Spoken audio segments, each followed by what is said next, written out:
ವಯಸ್ಸಾದ ನಂತರನೂ ನಾವು ಗಟ್ಟಿಯಾಗಿರ್ಬೇಕು, ಚುರುಕಾಗಿರ್ಬೇಕು, ಆರೋಗ್ಯವಂತರಾಗಿರ್ಬೇಕು ಅಂತ ಎಲ್ಲರೂ ಆಸೆ ಪಡ್ತಾರೆ. ಆದ್ರೆ ನಾವು ತಗೋತಾ ಇರುವಂತಹ ಆಹಾರ ಇದಕ್ಕೆ ಎಷ್ಟು ಪೂರಕವಾಗಿದೆ? ವಯಸ್ಸಾಗ್ತಿದ್ದಾಗೆ ಮಾಂಸಖಂಡಗಳು ವೀಕ್ ಆಗ್ತಾ ಬರುತ್ತೆ, ಮೂಳೆಗಳು ಗಟ್ಟಿತನ ಕಳ್ಕೊತಾ ಬರುತ್ತೆ. ನಮ್ಗೆ ಹೃದಯ ಸಂಬಂಧಿ ತೊಂದರೆ, ಮೆದುಳಿನ ತೊಂದರೆ, ಅದೇ ರೀತಿ BP ಕಾಯಿಲೆ, ಸಕ್ಕರೆ ಕಾಯಿಲೆ, ಈ ರೀತಿ ಹಲವಾರು ಕಾಯಿಲೆಗಳು ಬರ್ತಾ ಹೋಗುತ್ತೆ.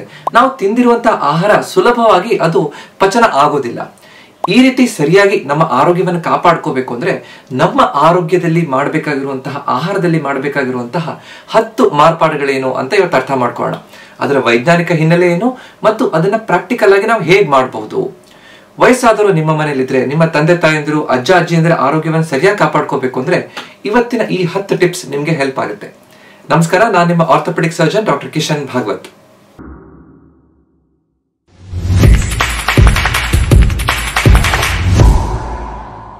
ಮೊದಲನೇದು, ಆಹಾರದಲ್ಲಿ ಪ್ರೋಟೀನ್ ಪ್ರಮಾಣವನ್ನ ಹೆಚ್ಚು ಮಾಡ್ತಾ ಹೋಗ್ಬೇಕು.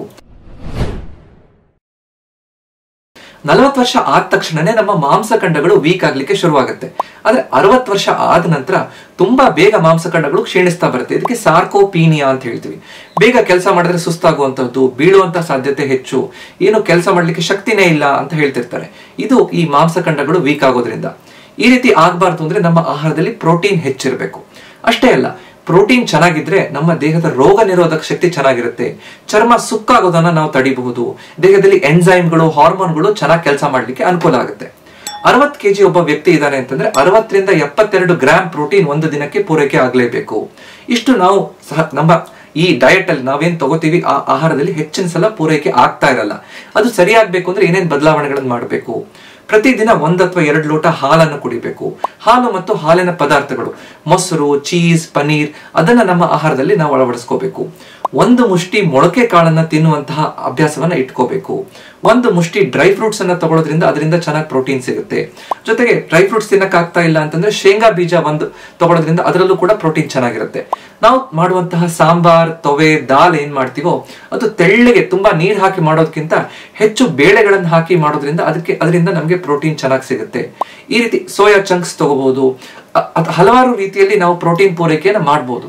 ನಮ್ಮ ಆಹಾರದಲ್ಲಿ ಏನ್ ಕೊರತೆ ಇದೆ ಅದನ್ನ ನಾವು ಹೇಗೆ ಸರಿಪಡಿಸ್ಕೋಬೇಕು ಅನ್ನೋದನ್ನ ನಾವು ಕಲ್ತ್ಕೊಂಡು ಮುಂದುವರೆದ್ರೆ ನಮ್ಗೆ ಅನುಕೂಲ ಆಗುತ್ತೆ, ನಮ್ಮ ಮನೆಯಲ್ಲಿ ಇರುವಂತಹ ಹಿರಿಯರಿಗೆ ಅನುಕೂಲ ಆಗ್ತಾ ಹೋಗುತ್ತೆ. ಎರಡನೇದು, ವಯಸ್ಸಾಗ್ತಿದ್ದಾಗೆ ನಮ್ಮ ಆಹಾರದಲ್ಲಿ ಕ್ಯಾಲ್ಸಿಯಂ ಪ್ರಮಾಣವನ್ನ ನಾವು ಹೆಚ್ಚು ಮಾಡಬೇಕು. ವಯಸ್ಸಾಗ್ತಿದ್ದಾಗೆ ಮೂಳೆಗಳಲ್ಲಿರುವಂತಹ ಗಟ್ಟಿತನ, ಸಾಂದ್ರತೆ ಕಡಿಮೆ ಆಗ್ತಾ ಬರುತ್ತೆ. ಇದನ್ನ ಆಸ್ಟಿಯೋಪೋರೋಸಿಸ್ ಅಂತ ಹೇಳ್ತೀವಿ. ಬಿದ್ರೆ ಮೂಳೆ ಮುರಿಯುವಂತಹ ಸಾಧ್ಯತೆ ಹೆಚ್ಚಾಗ್ತಾ ಹೋಗುತ್ತೆ. ನಮ್ಗೆ ಓಡಾಡೋಕೆ ಶಕ್ತಿನೇ ಇರೋಲ್ಲ ಅಂತ ಹೇಳ್ತಿರ್ತಾರೆ. ಈ ರೀತಿ ಆಗ್ಬಾರ್ದು, ನಮ್ಮ ಮೂಳೆಗಳು ಗಟ್ಟಿಯಾಗಿರ್ಬೇಕು. ಅಷ್ಟೇ ಅಲ್ಲದೆ ದೇಹದಲ್ಲಿ ಹಲವಾರು ಅಂಗಾಂಗಗಳಲ್ಲಿರುವಂತಹ ಹಲವಾರು ಕ್ರಿಯೆಗಳಿಗೆ ಕ್ಯಾಲ್ಸಿಯಂ ಬೇಕೇ ಬೇಕು. ಇದನ್ನ ಸರಿಯಾಗಿ ಪೂರೈಕೆ ಮಾಡಬೇಕು ಅಂತಂದ್ರೆ ನಮ್ಮ ಆಹಾರದಲ್ಲಿರುವಂತಹ ಕ್ಯಾಲ್ಸಿಯಂ ಪ್ರಮಾಣವನ್ನ ನಾವು ಹೆಚ್ಚು ಮಾಡಬೇಕು. ಕ್ಯಾಲ್ಸಿಯಂ ಜೊತೆಗೆ ವಿಟಮಿನ್ ಡಿ ಬಹಳ ಚೆನ್ನಾಗಿ ಸಿಕ್ಕಿದಾಗ ನಮ್ಮ ದೇಹದಲ್ಲಿ ಈ ಮೂಳೆಗಳು ಗಟ್ಟಿಯಾಗಿದ್ದು ನಮ್ಮ ಎಲ್ಲಾ ಕೆಲಸಗಳನ್ನು ಸುಲಭವಾಗಿ ಮಾಡ್ಲಿಕ್ಕೆ ಅನುಕೂಲ ಆಗುತ್ತೆ. ಆಹಾರದಲ್ಲಿ ಕ್ಯಾಲ್ಸಿಯಂ ನಮ್ಗೆ ಹೇಗೆ ಸಿಗುತ್ತೆ ಅಥವಾ ಹೆಚ್ಚು ಮಾಡೋದು ಹೇಗೆ? ಹಾಲು, ಹಾಲಿನ ಪದಾರ್ಥಗಳು. ದಿನದಲ್ಲಿ 1 ಲೋಟ ಹಾಲು ಬೆಳಿಗ್ಗೆ ಕುಡಿದ್ರೆ ಮಧ್ಯಾಹ್ನ ನಾವು ಊಟದ ಜೊತೆಗೆ 1 ಕಪ್ ಮೊಸರು ತಗೋಬಹುದು. ಸಂಜೆ ಅಥವಾ ರಾತ್ರಿ ಹೊತ್ತಿಗೆ 1 ಲೋಟ ಮಜ್ಜಿಗೆಯನ್ನ ತಗೊಳ್ಳುವಂತಹ ಅಭ್ಯಾಸ. ಈ ರೀತಿ ಹಾಲು, ಹಾಲಿನ ಪದಾರ್ಥಗಳನ್ನ ದಿನಕ್ಕೆ 2 ಸಲ ಆದ್ರೂ ತಗೊಳ್ಳುವಂತಹ ಅಭ್ಯಾಸ ಒಳ್ಳೆಯದು. ಅದರ ಜೊತೆಗೆ ಎಳ್ಳು ಮತ್ತು ರಾಗಿಯನ್ನ ಬಳಸೋದ್ರಿಂದ ಅದರಲ್ಲಿ ಕ್ಯಾಲ್ಸಿಯಂ ಪ್ರಮಾಣ ಬಹಳ ಜಾಸ್ತಿ ಇರುತ್ತೆ. ಸೊಪ್ಪುಗಳನ್ನ ಬಳಸೋದ್ರಿಂದ ನಮ್ಗೆ ಬಹಳ ಅನುಕೂಲ ಆಗ್ತಾ ಹೋಗುತ್ತೆ. ಸೊಪ್ಪಲ್ಲಿ ಕ್ಯಾಲ್ಸಿಯಂ ಜೊತೆಗೆ ಮ್ಯಾಗ್ನೀಷಿಯಂ, ಈ ವಿಟಮಿನ್ ಕೆ, ಹಲವಾರು ವಿಟಮಿನ್ಗಳು, ಇವೆಲ್ಲವೂ ಕ್ಯಾಲ್ಸಿಯಂ ಮೆಟಬಾಲಿಸಮ್ ನ ಚೆನ್ನಾಗಿ ಇಟ್ಕೊಳ್ಳಿಕ್ಕೆ ಅನುಕೂಲ ಮಾಡ್ತಾ ಬರುತ್ತೆ. ಸೊ ಇದನ್ನ ನಾವು ಸರಿಯಾಗಿ ಅನುಕೂಲ ಮಾಡೋ ರೀತಿಯಲ್ಲಿ ನಮ್ಮ ಆಹಾರದಲ್ಲಿ ಇದೆಯಾ ಅಂತ ನಾವು ಪ್ರಶ್ನೆ ಮಾಡ್ಕೋಬೇಕು. ಅದರ ಜೊತೆಗೆ ವಿಟಮಿನ್ ಡಿ ಬಹಳ ಚೆನ್ನಾಗಿ ಬೇಕು. ಇದಕ್ಕೆ ನಾವು 15-20 ನಿಮಿಷ ಸೂರ್ಯನ ಬೆಳಕಿನಲ್ಲಿ ಹೊರಗಡೆ ನಮ್ಮ ದೇಹವನ್ನು ಒಡ್ಬಿಟ್ಟು ನಾವು ವಾಕಿಂಗ್ ಮಾಡುವಂತಹ ಅಭ್ಯಾಸವನ್ನ ಇಟ್ಕೋಬೇಕು. ಅಥವಾ ಒಂದು ಕುರ್ಚಿ ಹಾಕೊಂಡು ಸೂರ್ಯನ ಬೆಳಕಲ್ಲಿ ಕೂತ್ಕೊಳ್ಳುವಂತಹ ಅಭ್ಯಾಸ ಇದ್ರೆ ವಯಸ್ಸಾದಂತವ್ರಿಗೆ ಒಳ್ಳೆಯದು ಅಂತ ಹೇಳ್ತೀವಿ. ಅದರ ಜೊತೆಗೆ ಕೆಲವೊಂದು ವಿಟಮಿನ್ ಡಿ ಫೋರ್ಟಿಫೈಡ್ ಆಹಾರಗಳನ್ನು ತಗೊಳ್ಳುವಂತಹದ್ದು. ಈ ಫ್ಯಾಟಿ ಫಿಶ್, ಇದರಲ್ಲಿ ವಿಟಮಿನ್ ಡಿ ಚೆನ್ನಾಗಿರುತ್ತೆ. ಮೊಟ್ಟೆಯಲ್ಲಿ ವಿಟಮಿನ್ ಡಿ ಚೆನ್ನಾಗಿ ಸಿಗುತ್ತೆ. ಸೊ ಇದನ್ನೆಲ್ಲ ನಾವು ಆಹಾರದಲ್ಲಿ ಅಳವಡಿಸ್ಕೊಂಡ್ರೆ ನಮ್ಮ ಕ್ಯಾಲ್ಸಿಯಂ, ವಿಟಮಿನ್ ಡಿ ಬಹಳ ಚೆನ್ನಾಗಿ ನಮಗೆ ಪೂರೈಕೆ ಆಗುತ್ತೆ. ಮೂರನೇದು, ಆಹಾರದಲ್ಲಿ ಒಮೆಗಾ 3 ಫ್ಯಾಟಿ ಆಸಿಡ್ಸ್ ಅನ್ನ ಹೆಚ್ಚು ಮಾಡ್ತಾ ಹೋಗ್ಬೇಕು. ವಯಸ್ಸಾಗ್ತಿದ್ದಾಗೆ ಕೀಲುಗಳಲ್ಲಿ ಆರ್ಥರೈಟಿಸ್, ಉರಿಯೂತ, ಸವಕಳಿ ಬರುವಂತಹದ್ದು, ಹೃದಯ ಸಂಬಂಧಿ ತೊಂದರೆ ಬರುವಂತಹದ್ದು, ಮೆದುಳಲ್ಲಿ ಮರವಿನ ಕಾಯಿಲೆ ಹೆಚ್ಚಾಗೋದು, ಕಣ್ಣಿನ ದೃಷ್ಟಿ ಕ್ಷೀಣಿಸ್ತಾ ಬರೋದು, ಈ ಎಲ್ಲಾ ತೊಂದರೆಗಳಾಗ್ತಾ ಹೋಗುತ್ತೆ. ಇದನ್ನ ತಡಿಬೇಕು, ಇದಾಗಬಾರ್ದು ಅಂತಂದ್ರೆ ಒಮೆಗಾ 3 ಫ್ಯಾಟಿ ಆಸಿಡ್ಸ್ ಬಹಳ ಚೆನ್ನಾಗಿ ಅದನ್ನ ತಡೆಗಟ್ಟಲಿಕ್ಕೆ ಅನುಕೂಲ ಆಗ್ತಾ ಹೋಗುತ್ತೆ. ಒಮೆಗಾ 3 ಫ್ಯಾಟಿ ಆಸಿಡ್ಸ್ ನಮ್ಮ ದೇಹದಲ್ಲಿರುವಂತಹ ಉರಿಯೂತವನ್ನ ಕಡಿಮೆ ಮಾಡ್ಲಿಕ್ಕೆ ಬೇಕು. ಇದು ನಮ್ಮ ದೇಹದಲ್ಲಿ ಉತ್ಪತ್ತಿ ಆಗಲ್ಲ, ಅದಕ್ಕೆ ನಮಗೆ ಆಹಾರದಿಂದ ಇದನ್ನ ತಗೊಳ್ಳೇಬೇಕು. ಇದು ನಮಗೆ ಬಹಳ ಚೆನ್ನಾಗಿ ಅಗಸೆ ಬೀಜ, ಚಿಯಾ ಬೀಜದಲ್ಲಿ ಸಿಗುತ್ತೆ. ಸೊ 1 ಸ್ಪೂನ್ ಅಗಸೆ ಬೀಜ, 1 ಸ್ಪೂನ್ ಚಿಯಾ ಬೀಜವನ್ನ ತಗೋಬೇಕು. ಅದನ್ನ ನಾವು ಬೇರೆ ಆಹಾರ ಜೊತೆ ತಗೋಬಹುದು, ಮಜ್ಜಿಗೆಗೆ ಹಾಕೊಂಡು, ಹಾಲಿಗೆ ಹಾಕೊಂಡು ತಗೋಬಹುದು, ಅಥವಾ ಚಟ್ನಿ ಪುಡಿ ಮಾಡ್ಕೊಂಡು ಅದನ್ನ ತಿನ್ಬಹುದು. ಈ ಅಭ್ಯಾಸವನ್ನ ಇಟ್ಕೊಳ್ಳೋದು ಬಹಳ ಒಳ್ಳೆಯದು. ಅದರ ಜೊತೆಗೆ ಅಕ್ರೋಡ್ ಅಂದ್ರೆ ಈ ವಾಲ್ನಟ್, ಒಂದು 3 ರಿಂದ 4 ಪೀಸ್ ವಾಲ್ನಟ್ ತಗೊಳ್ಳೋದ್ರಿಂದ ನಮಗೆ ಇದರಲ್ಲಿ ಒಮೆಗಾ 3 ಫ್ಯಾಟಿ ಆಸಿಡ್ ಸಿಗುತ್ತೆ. ಫ್ಯಾಟಿ ಫಿಶ್ ಅನ್ನ ತಗೊಳ್ಳುವಂತಹ ಅಭ್ಯಾಸ, ಮಾಂಸಾಹಾರ ತಿನ್ನುವಂತವರು ಅದನ್ನ ತಗೊಳ್ಳೋದ್ರಿಂದ ಈ ಒಮೆಗಾ 3 ಫ್ಯಾಟಿ ಆಸಿಡ್ಸ್ ಪೂರೈಕೆ ಆಗುತ್ತೆ. ಯಾರಿಗೆ ತಗೊಳಕ್ ಸಾಧ್ಯ ಇಲ್ಲೋ ಅಂತವರು ಸಪ್ಲಿಮೆಂಟ್ ಅನ್ನು ತಗೊಳ್ಳೋದ್ರಿಂದ ಬಹಳ ಚೆನ್ನಾಗಿ ಉಪಯೋಗ ಆಗ್ತಾ ಹೋಗುತ್ತೆ. 4ನೇದು, ಆಹಾರದಲ್ಲಿ ನಾರಿನಂಶ ಹೆಚ್ಚು ಮಾಡಬೇಕು. ನಾರಿನಂಶದಲ್ಲಿ 2 ತರ ಇರುತ್ತೆ, ಸಾಲ್ಯುಬಲ್ ಫೈಬರ್, ಇನ್ಸಾಲ್ಯುಬಲ್ ಫೈಬರ್ ಅಂತ. ಸಾಲ್ಯುಬಲ್ ಫೈಬರ್ ಅಂದ್ರೆ ರಕ್ತದಲ್ಲಿ ಕರಗುವಂತಹ ನಾರಿನಂಶ.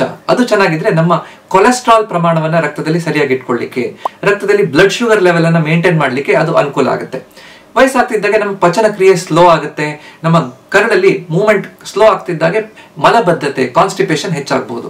ಇನ್ಸಾಲ್ಯುಬಲ್ ಫೈಬರ್ ನಮ್ಮ ಆಹಾರದಲ್ಲಿ ಚೆನ್ನಾಗಿ ತಗೊಳ್ಳೋದ್ರಿಂದ ಮಲಬದ್ಧತೆಯನ್ನು ಕಡಿಮೆ ಮಾಡಲಿಕ್ಕೆ ಈ ನಾರಿನಂಶ ಹೆಚ್ಚು ಉಪಯೋಗ ಆಗ್ತಾ ಹೋಗುತ್ತೆ. ನಮ್ಮ ನಾರಿನಂಶವನ್ನು ಹೇಗೆ ಪೂರೈಕೆ ಮಾಡಬಹುದು? ಇಡೀ ಧಾನ್ಯಗಳನ್ನು ತಗೋಬೇಕು. ಪಾಲಿಶ್ ಮಾಡಿರುವಂತಹ ಅಕ್ಕಿ ಬದಲು ಪಾಲಿಶ್ ಮಾಡದೇ ಇರುವಂತಹ ಅಕ್ಕಿ ಒಳ್ಳೆಯದು. ಇಡೀ ಗೋಧಿಯಿಂದ ಮಾಡಿರುವಂತಹ ಚಪಾತಿನ ತಿನ್ಬಹುದು. ಬೇರೆ ಸಿರಿ ಧಾನ್ಯಗಳನ್ನು ಬಳಸಬೇಕು, ರಾಗಿ, ಜೋಳ ಇದನ್ನ ಬಳಸೋದ್ರಿಂದ, ನವಣೆ ಅಕ್ಕಿ ಬಳಸೋದ್ರಿಂದ ಇದರಲ್ಲಿ ನಮಗೆ ನಾರಿನಂಶ ಹೆಚ್ಚು ಸಿಗುತ್ತೆ. ಹೆಚ್ಚು ಬೇಳೆ ಕಾಳುಗಳನ್ನ ಉಪಯೋಗಿಸೋದ್ರಿಂದ, ತರಕಾರಿಗಳನ್ನ, ಹೆಚ್ಚು ನಾರಿನಂಶ ಇರುವಂತಹ ತರಕಾರಿ, ಹೀರೆಕಾಯಿ, ನುಗ್ಗೆಕಾಯಿ ಇದನ್ನ ಬಳಸಬೇಕು. ಹಣ್ಣುಗಳಲ್ಲಿ ಸಾಫ್ಟ್ ಆಗಿ ವಯಸ್ಸಾಗಿರುವಂತವರು ತಿನ್ನುವಂತಹ ನಾರಿನಂಶ ಹೆಚ್ಚಿರುವಂತಹದ್ದು ಆಪಲ್, ಪಪಾಯ, ಈ ಪೇರ್ಲೆ ಹಣ್ಣು ಇದನ್ನ ಬಳಸೋದ್ರಿಂದ ನಮಗೆ ಅನುಕೂಲ ಆಗ್ತಾ ಹೋಗುತ್ತೆ. ಹೆಚ್ಚಿನ ಸೊಪ್ಪುಗಳಲ್ಲಿ ನಮಗೆ ನಾರಿನಂಶ ಹೆಚ್ಚು ಸಿಗುತ್ತೆ. ಸೊ ಈ ರೀತಿ ಮಾಡೋದ್ರಿಂದ ನಮ್ಮ ಪಚನ ಕ್ರಿಯೆ ಚೆನ್ನಾಗಿ ಇಟ್ಕೋಬಹುದು, ಜೊತೆಗೆ ಕೊಲೆಸ್ಟ್ರಾಲ್ ಮತ್ತು ಬ್ಲಡ್ ಶುಗರ್ ಲೆವೆಲ್ ಅನ್ನ ಕಂಟ್ರೋಲ್ ಇಟ್ಕೊಳ್ಳಿಕ್ಕೆ ನಾರಿನಂಶ ನಮಗೆ ಉಪಯೋಗ ಆಗುತ್ತೆ. 5ನೇದು, ನೀರು ಕುಡಿಯೋದನ್ನ ಹೆಚ್ಚು ಮಾಡ್ತಾ ಹೋಗ್ಬೇಕು. ವಯಸ್ಸಾಗ್ತಿದ್ದಾಗ ನಮ್ಗೆ ಎಷ್ಟು ಆಸರ ಆಗುತ್ತೋ ಅದು ಕಡಿಮೆ ಆಗ್ತಾ ಬರುತ್ತೆ. ಅಂದ್ರೆ ನಮ್ಮ ದೇಹದಲ್ಲಿ ನೀರಿನ ಪ್ರಮಾಣ ಕಡಿಮೆ ಇದ್ರೂ ನಮ್ಗೆ ಅಷ್ಟು ಆಸರ ಆಗೋದಿಲ್ಲ. ಆ ರೀತಿ ಇದ್ದಾಗ ನಮಗೆ ಸುಸ್ತಾಗುವಂಥದ್ದು, ಕನ್ಫ್ಯೂಸ್ಡ್ ಸ್ಟೇಟ್, ತಲೆ ಸುತ್ತು ಬರುವಂಥದ್ದು, ಪದೇ ಪದೇ ಮೂತ್ರದಲ್ಲಿ ಇನ್ಫೆಕ್ಷನ್ ಆಗುವಂಥದ್ದು, ಈ ರೀತಿ ಹಲವಾರು ತೊಂದರೆಗಳಾಗುವಂಥ ಸಾಧ್ಯತೆ ಇರುತ್ತೆ.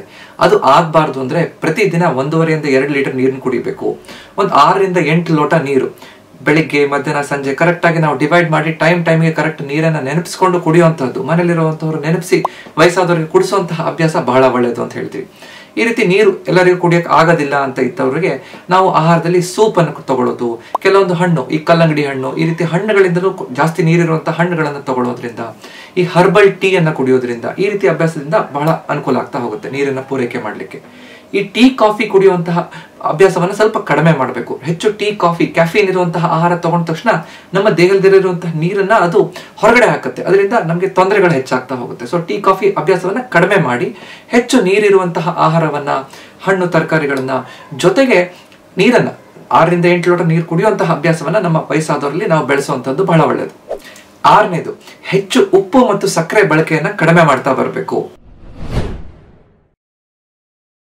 ವಯಸ್ಸಾಗ್ತಿದ್ದಾಗೆ ಹೆಚ್ಚು ಉಪ್ಪನ್ನು ಬಳಸೋದ್ರಿಂದ BP ಕಾಯಿಲೆ ಬರುವಂತ ಸಾಧ್ಯತೆ ಹೆಚ್ಚು.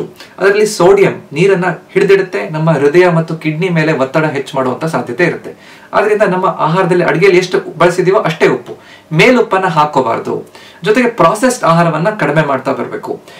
ಪ್ಯಾಕ್ಡ್ ಆಹಾರ ಅಂದ್ರೆ ಮುಂಚೆ ಮಾಡಿರುವಂತಹ ಆಹಾರ, ಅದರ ಬಳಕೆ ಹೆಚ್ಚಾಗಬೇಕು ಅಂತ ಹೇಳ್ಕೊಂಡು ಅದಕ್ಕೆ ಹೆಚ್ಚು ಉಪ್ಪು ಹಾಕಿರ್ತಾರೆ. ಆ ರೀತಿ ಆಹಾರದ ಬದಲು ನಮ್ಮ ಮನೆಯಲ್ಲೇ ಮಾಡಿರುವಂತಹ ಫ್ರೆಶ್ ಆಹಾರ ಅದನ್ನ ಬಳಸೋದ್ರಿಂದ ನಮಗೆ ಉಪ್ಪಿನ ಪ್ರಮಾಣವನ್ನು ಕಡಿಮೆ ಮಾಡಲಿಕ್ಕೆ ಅನುಕೂಲ ಆಗ್ತಾ ಬರುತ್ತೆ. ಇದು ಬಹಳ ಮುಖ್ಯ. ಅದರ ಜೊತೆಗೆ ಈ ಸಕ್ಕರೆ ಪ್ರಮಾಣವನ್ನ ನಾವು ಕಡಿಮೆ ಮಾಡಬೇಕು. ಈ ವಯಸ್ಸಾಗ್ತಿದ್ದಾಗೆ ನಾವು ಸಕ್ಕರೆ ಪ್ರಮಾಣ ಹೆಚ್ಚು ತಗೊಂಡಷ್ಟು ಇನ್ಸುಲಿನ್ ರೆಸಿಸ್ಟೆನ್ಸ್ ನಮಗೆ ದೇಹದಲ್ಲಿ ವ್ಯತ್ಯಾಸ ಆಗ್ತಾ ಹೋಗುತ್ತೆ. ಅವಾಗ ಅದು ಹೆಚ್ಚಾಗ್ತಿದ್ದಂಗೆ, ಇನ್ಸುಲಿನ್ ರೆಸಿಸ್ಟೆನ್ಸ್ ಹೆಚ್ಚಾಗ್ತಿದ್ದಾಗೆ ಸಕ್ಕರೆ ಕಾಯಿಲೆ ಬರುವಂತದ್ದು, ಸಕ್ಕರೆ ಕಾಯಿಲೆ ಇದ್ರೂ ಅದು ಕಂಟ್ರೋಲ್ ಮಾಡ್ಲಿಕ್ಕೆ ಅನುಕೂಲ ಆಗದೆ ಇರೋ ರೀತಿಯಂತಹ ಪರಿಸ್ಥಿತಿ ಬಂದ್ಬಿಡುತ್ತೆ. ಅದಾಗಬಾರ್ದು ಅಂದ್ರೆ ಸಕ್ಕರೆ ಪ್ರಮಾಣವನ್ನು ಕಡಿಮೆ ಮಾಡಬೇಕು. ಎಲ್ಲದಕ್ಕೂ ಸಕ್ಕರೆ ಹಾಕೋದನ್ನ, ಸಿಹಿ ತಿಂಡಿಯನ್ನ ತಿನ್ನೋದ್ರ ಬದಲು ನಮಗೆ ನ್ಯಾಚುರಲ್ ಸ್ವೀಟ್ನರ್ಸ್ ನ ನಾವು ಉಪಯೋಗಿಸಬೇಕು. ಕೆಲವೊಂದು ಡ್ರೈ ಫ್ರೂಟ್ಸ್, ಈ ಅಂಜೂರ, ಖರ್ಜೂರ ಇದನ್ನ ಬಳಸೋದ್ರಿಂದ, ಸ್ವಲ್ಪ ಪ್ರಮಾಣದಲ್ಲಿ ಈ ಬೆಲ್ಲ ಅಥವಾ ಜೇನುತುಪ್ಪ ಹಾಕೊಂಡು ಸಕ್ಕರೆ ಬದಲು ಅದರ ಪ್ರಮಾಣವನ್ನು ಕಡಿಮೆ ಮಾಡಬೇಕು. ಇದನ್ನ ಮಾಡೋದ್ರಿಂದ ನಮಗೆ ಬಹಳ ಚೆನ್ನಾಗಿ ಈ ಸಕ್ಕರೆ ಕಾಯಿಲೆ ಮತ್ತು BP ಕಾಯಿಲೆಯಿಂದ ಹೆಚ್ಚು ಬಚಾವಾಗ್ಲಿಕ್ಕೆ, ತೊಂದರೆಯನ್ನು ಕಡಿಮೆ ಮಾಡ್ಲಿಕ್ಕೆ ಅನುಕೂಲ ಆಗುತ್ತೆ. 7ನೇದು, ದಿನದಲ್ಲಿ ಕಡಿಮೆ ಪ್ರಮಾಣದಲ್ಲಿ ಹೆಚ್ಚು ಬಾರಿ ಆಹಾರವನ್ನು ತಗೊಳ್ಳುವಂತಹ ಅಭ್ಯಾಸವನ್ನ ನಾವು ಬೆಳೆಸಬೇಕು. ವಯಸ್ಸಾಗ್ತಿದ್ದಾಗೆ ನಾವು ಒಂದೇ ಸಲ ಜಾಸ್ತಿ ಆಹಾರ ತಗೊಂಡ್ರೆ ನಮ್ಮ ಪಚನ ಕ್ರಿಯೆ ಅಷ್ಟು ಅದನ್ನ ಸರಿಪಡಿಸಲಿಕ್ಕೆ, ಅದನ್ನ ದೇಹದಲ್ಲಿ ಅದನ್ನ ಪ್ರಾಸೆಸ್ ಮಾಡಲಿಕ್ಕೆ ಅದು ಅಷ್ಟು ಶಕ್ತವಾಗಿರೋದಿಲ್ಲ. ಆವಾಗ ನಾವು ದಿನದಲ್ಲಿ ಹೆಚ್ಚು ಬಾರಿ ಆಹಾರವನ್ನು ತಗೋಬೇಕು. 1 ಅಥವಾ 2 ಸಲ ತುಂಬಾ ಆಹಾರ ತಗೊಳ್ಳೋದ್ರ ಬದಲು ಬೆಳಿಗ್ಗೆ ತಿಂಡಿ, ಮಧ್ಯಾಹ್ನ ಊಟದ ಮಧ್ಯದಲ್ಲಿ ಒಂದು ಮಿಡ್ ಮಾರ್ನಿಂಗ್ ಮೀಲ್, ಮತ್ತೆ ಮಧ್ಯಾಹ್ನ ಊಟ, ಸಂಜೆ ಹೊತ್ತಿಗೆ ಒಂದು ಸ್ನಾಕ್ ಮತ್ತು ರಾತ್ರಿ ಊಟ, ಈ ರೀತಿ ದಿನಕ್ಕೆ 5 ಸಲ ಆದ್ರೂ ಸ್ವಲ್ಪ ಸ್ವಲ್ಪ ಪ್ರಮಾಣ ಕಡಿಮೆ ಮಾಡಿಕೊಂಡು ಆಹಾರ ತಗೊಳ್ಳೋದ್ರಿಂದ ಬಹಳ ಚೆನ್ನಾಗಿ ಇಡೀ ದಿನ ನಮ್ಮ ಆ ಶಕ್ತಿಯನ್ನ, ಎನರ್ಜಿ ಲೆವೆಲ್ ಅನ್ನ ಮೇಂಟೈನ್ ಮಾಡೋದಕ್ಕೆ, ನಮ್ಮ ದೇಹ ಸುಲಭವಾಗಿ ಅದನ್ನ ಆಹಾರವನ್ನು ಹೀರ್ಕೊಳ್ಳಿಕ್ಕೆ, ಪೋಷಕಾಂಶಗಳು ನಮ್ಮ ದೇಹಕ್ಕೆ ಉಪಯೋಗ ಆಗೋ ರೀತಿಯಲ್ಲಿ ನಾವು ಅದನ್ನ ಮಾರ್ಪಾಡು ಮಾಡ್ಲಿಕ್ಕೆ ಅನುಕೂಲ ಆಗುತ್ತೆ. ಸೊ ಒಂದೇ ಸಲ ಮಧ್ಯಾಹ್ನ ಊಟ, ರಾತ್ರಿ ಊಟ, ದೊಡ್ಡ ಊಟ ಮಾಡೋದ್ರ ಬದಲು 5 ರಿಂದ 6 ಸಲ ಡಿವೈಡ್ ಮಾಡ್ಕೊಂಡು ಆಹಾರ ತಗೊಳ್ಳೋದ್ರಿಂದ ಅನುಕೂಲ ಆಗ್ತಾ ಬರುತ್ತೆ. 8ನೇದು ಫರ್ಮೆಂಟೆಡ್ ಆಹಾರ ಹೆಚ್ಚು ತಗೋತಾ ಹೋಗ್ಬೇಕು. ವಯಸ್ಸಾದ ನಂತರ ಫರ್ಮೆಂಟೆಡ್ ಆಹಾರ ಹೆಚ್ಚು ತಗೊಳ್ಳೋದ್ರಿಂದ ನಮ್ಮ ಪಚನ ಕ್ರಿಯೆ ಚೆನ್ನಾಗಿ ಇಟ್ಕೊಳ್ಳಿಕ್ಕೆ ಅನುಕೂಲ ಆಗುತ್ತೆ. ಇದರಲ್ಲಿ ಪ್ರೋಬಯೋಟಿಕ್ಸ್ ಅಂತ ಇರುತ್ತೆ. ಅದು ನಮ್ಮ ಕರಳಲ್ಲಿರುವಂತಹ ಒಳ್ಳೆಯ ಬ್ಯಾಕ್ಟೀರಿಯಾ, ಗಟ್ ಬ್ಯಾಕ್ಟೀರಿಯಾನ ಚೆನ್ನಾಗಿ ಮಾಡ್ತಾ ಹೋಗುತ್ತೆ. ನಮ್ಮ ಪಚನ ಕ್ರಿಯೆ ಚೆನ್ನಾಗಾದ ತಕ್ಷಣ ಈ ಮಲಬದ್ಧತೆ ಆಗುವಂತ ಸಾಧ್ಯತೆ ಕಡಿಮೆ. ಒಳ್ಳೆ ಪೋಷಕಾಂಶಗಳೆಲ್ಲ ನಮ್ಮ ದೇಹ ಸೇರ್ಕೊಳ್ಳಿಕ್ಕೆ, ಹೀರ್ಕೊಳ್ಳಿಕ್ಕೆ ಅನುಕೂಲ ಆಗುತ್ತೆ. ಅಷ್ಟಲ್ಲದೆ ದೇಹದಲ್ಲಿರುವಂತಹ ಉರಿಯೂತ ಕಡಿಮೆ ಮಾಡ್ಲಿಕ್ಕೆ, ನಾವು ಚುರುಕಾಗಿರ್ಲಿಕ್ಕೆ, ಗಟ್ ಬ್ರೈನ್ ಆಕ್ಸಿಸ್ ಅಂತ ಹೇಳ್ತೀವಿ, ಇದೆಲ್ಲದಕ್ಕೂ ಒಳ್ಳೆ ಪಚನ ಕ್ರಿಯೆ ಬೇಕು. ಅದಕ್ಕೆ ಪ್ರೋಬಯೋಟಿಕ್ಸ್ ಬೇಕು. ಅದು ಹೆಚ್ಚು ಚೆನ್ನಾಗಿ ನಮಗೆ ಫರ್ಮೆಂಟೆಡ್ ಆಹಾರದಲ್ಲಿ ಸಿಗುತ್ತೆ. ಅದು ಯಾವುದು? ಮೊಸರು, ಮಜ್ಜಿಗೆಯನ್ನ ತಗೊಳ್ಳುವಂತಹ ಅಭ್ಯಾಸ ಒಳ್ಳೆಯದು. ಅದರ ಜೊತೆಗೆ ಹುಳಿ ಬರ್ಸಿ ಮರ್ದಿನ ಮಾಡುವಂತಹ ಆಹಾರ ಅಂದ್ರೆ ನಾವು ಇಡ್ಲಿ, ದೋಸೆ, ಈ ಢೋಕ್ಲಾ, ಗಂಜಿ ಇದೆಲ್ಲ ತಗೊಳ್ಳೋದ್ರಿಂದ ಬಹಳ ಚೆನ್ನಾಗಿ ನಮಗೆ ಈ ಫರ್ಮೆಂಟೆಡ್ ಆಹಾರ ಸಿಗುತ್ತೆ. ಇದನ್ನ ವಯಸ್ಸಾದವರಲ್ಲಿ ನಾವು ನಮ್ಮ ಆಹಾರದಲ್ಲಿ ನಾವು ಇನ್ಕ್ಲೂಡ್ ಮಾಡ್ತಿದೀವಾ, ಸೇರಿಸ್ತಿದೀವಾ ಅಂತ ನಾವು ಪ್ರಶ್ನೆ ಮಾಡ್ಕೋಬೇಕು. 9ನೇದು ಆಹಾರದಲ್ಲಿ ಆರೋಗ್ಯಕರ ಕೊಬ್ಬಿನಾಂಶವನ್ನ ಬಳಸಬೇಕು.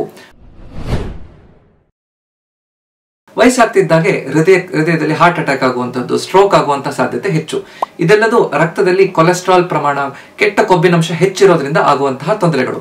ಅದು ಆಗ್ಬಾರ್ದು ಅಂದ್ರೆ ನಮ್ಮ ಆಹಾರದಲ್ಲಿ ಒಳ್ಳೆ ಕೊಬ್ಬಿನಂಶ ನಾವು ಇನ್ಕ್ಲೂಡ್ ಮಾಡಬೇಕು. ಅದು ಹೇಗೆ ಸಿಗುತ್ತೆ? ನಮ್ಗೆ ಒಳ್ಳೆ ಕೊಬ್ಬಿನಂಶ ಎಲ್ಲಿ ಸಿಗುತ್ತೆ?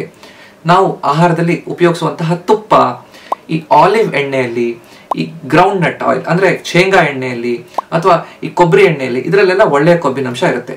ಬೇರೆ ಎಣ್ಣೆಗಳನ್ನ ಬಳಕೆಯನ್ನ ನಾವು ಕಡಿಮೆ ಮಾಡಬೇಕು. ಬೇರೆ ಈ ಕರೆದಿರುವಂತಹ ಆಹಾರವನ್ನು ತಗೊಳ್ಳುವಂತಹದ್ದು, ಹೆಚ್ಚು ಕೊಬ್ಬಿನಂಶ ಇರುವಂತಹದ್ದು, ಈ ಎಲ್ಲ ನಾವು ಹೇಳಿರುವಂತಹ ಎಲ್ಲ ಎಣ್ಣೆಗಳನ್ನು ನಾವು ಲಿಮಿಟ್ ಅಲ್ಲಿ ಉಪಯೋಗಿಸುವಂತದ್ದು ಒಳ್ಳೆಯದು. ಅದು ಹೆಚ್ಚಾಗ್ಬಿಟ್ರೆ ಅದರಿಂದ ತೊಂದರೆ ಆಗ್ಬಹುದು. ಅದ್ರ ಜೊತೆಗೆ ಕೆಲವೊಂದು ಬೀಜಗಳು, ಈ ಸೂರ್ಯಕಾಂತಿ ಬೀಜ, ಕುಂಬಳಕಾಯಿ ಬೀಜ, ಅದರಲ್ಲಿ ಒಳ್ಳೆಯ ಕೊಬ್ಬಿನಂಶ ಇರುತ್ತೆ. ಕೆಲವೊಂದು ಡ್ರೈ ಫ್ರೂಟ್ಸ್ಗಳು, ಈ ಆಲ್ಮಂಡ್, ಬಾದಾಮ್ ಮತ್ತು ಅಕ್ರೋಡಲ್ಲಿ ಇರುತ್ತೆ. ಸೊ ಈ ರೀತಿಯಾಗಿ ನಾವು ನಮ್ಮ ಆಹಾರದಲ್ಲಿ ಒಳ್ಳೆ ಕೊಬ್ಬಿನಂಶ ಬಳಸೋದ್ರಿಂದ ನಮ್ಮ ಹೃದಯ ಮತ್ತು ಮೆದುಳನ್ನ ಚೆನ್ನಾಗಿಟ್ಕೊಳ್ಳಿಕ್ಕೆ ಅನುಕೂಲ ಆಗುತ್ತೆ. 10ನೇದು ಮತ್ತು ಕೊನೆಯದು ಸುಲಭವಾಗಿ ಜಗಿಲಿಕ್ಕಾಗುವಂತಹ ಮತ್ತು ಡೈಜೆಸ್ಟ್ ಆಗುವಂತಹ ಆಹಾರವನ್ನ ನಾವು ವಯಸ್ಸಾದವರಿಗೆ ಕೊಡಬೇಕು. ವಯಸ್ಸಾದ ನಂತರ ಹಲ್ಲುಗಳೆಲ್ಲ ಬಿದ್ದೋಗ್ಬಿಟ್ಟಿರುತ್ತೆ, ಜಗಿಯಕ್ಕೆ ಅಷ್ಟು ಸುಲಭವಾಗಿ ಆಗ್ತಾ ಇರಲ್ಲ. ಮತ್ತೆ ನಮ್ಮ ಡೈಜೆಸ್ಟಿವ್ ಸಿಸ್ಟಮ್, ಪಚನ ಕ್ರಿಯೆ ಏನಿರುತ್ತೋ ಅದು ಸ್ಲೋ ಆಗ್ಬಿಟ್ಟಿರುತ್ತೆ. ಮುಂಚೆ ಇದ್ದಷ್ಟು ಫಾಸ್ಟ್ ಆಗಿ ಆಕ್ಟಿವ್ ಆಗಿರೋದಿಲ್ಲ. ಸೊ ಇದನ್ನ ನಾವು ಸರಿಪಡಿಸಬೇಕು ಅಂತಂದ್ರೆ ನಾವು ಕೊಡ್ತಾ ಇರುವಂತಹ ಆಹಾರವನ್ನ ಸಾಫ್ಟ್ ಆಗಿರುವಂತಹ ಆಹಾರವನ್ನ ಕೊಡಬೇಕು. ಈ ಗಟ್ಟಿಯಾಗಿರುವಂತಹ ತರಕಾರಿಗಳನ್ನ ಸ್ವಲ್ಪ ಎಕ್ಸ್ಟ್ರಾ 1 ಸೀಟಿ ಎಕ್ಸ್ಟ್ರಾ ಕುಕ್ಕರ್ ಅಲ್ಲಿ ನಾವು ಬೇಯಿಸಬೇಕು. ಸಾಫ್ಟ್ ಆಗಿ ಸುಲಭವಾಗಿ ತಿನ್ನುವಂತಹ ಪೀಸ್ ಮಾಡಿ, ಹಣ್ಣುಗಳನ್ನೆಲ್ಲ ಚಿಕ್ಕ ಚಿಕ್ಕ ಪೀಸ್ಗಳನ್ನು ಮಾಡ್ಕೊಂಡು ಕೊಡೋದ್ರಿಂದ ಸುಲಭವಾಗಿ ಅದು ನಮಗೆ ಡೈಜೆಸ್ಟ್ ಆಗ್ಲಿಕ್ಕೆ ಅನುಕೂಲ ಆಗ್ತಾ ಹೋಗುತ್ತೆ. ಸೊ ಈ ರೀತಿ ಮಾಡೋದು. ಅದ್ರ ಜೊತೆಗೆ ಈ ಸೂಪ್ಗಳನ್ನು ಕೊಡೋದ್ರಿಂದ, ಗಂಜಿ ಮಾಡ್ಕೊಂಡು ತಿನ್ಸೋದ್ರಿಂದ ವಯಸ್ಸಾದರೂ ಸುಲಭವಾಗಿ ಎಲ್ಲ ತರಕಾರಿಗಳು, ಹಣ್ಣುಗಳು ಅದನ್ನೆಲ್ಲದನ್ನು ಸರಿಯಾಗಿ ಇನ್ಕ್ಲೂಡ್ ಮಾಡ್ಕೊಂಡು ಆಹಾರದಲ್ಲಿ ತಗೊಳ್ಳಿಕ್ಕೆ ಸಾಧ್ಯ. ಇದನ್ನ ನಾವು ಕಲ್ತ್ಕೋಬೇಕು.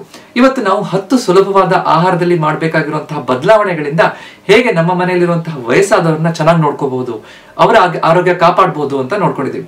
ಇವತ್ತಿನ ವಿಡಿಯೋ ಇಷ್ಟ ಆಗಿದ್ರೆ ನೀವು ಇದನ್ನ ದಯವಿಟ್ಟು ಲೈಕ್ ಮಾಡಿ ಮತ್ತು ನಿಮ್ಮ ಅಕ್ಕಪಕ್ಕದವರ ಜೊತೆ ಇದನ್ನ ಹಂಚ್ಕೊಳ್ಳಿ. ಇದೇ ರೀತಿಯಾದಂತಹ ಹೆಚ್ಚಿನ ವಿಡಿಯೋ ನೋಡ್ಬೇಕು ಅಂದ್ರೆ ನನ್ನ ಚಾನೆಲ್ನ ಸಬ್ಸ್ಕ್ರೈಬ್ ಮಾಡಿ. ಯಾಕಂದ್ರೆ ನಮ್ಮ ಆರೋಗ್ಯ ನಮ್ಮ ಕೈಲಿ ಇದೆ. ಇದನ್ನ ಸರಿಯಾಗಿ ಇಟ್ಕೊಳ್ಳೋದು ನಮ್ಮ ಕರ್ತವ್ಯ. ನಮಸ್ಕಾರ.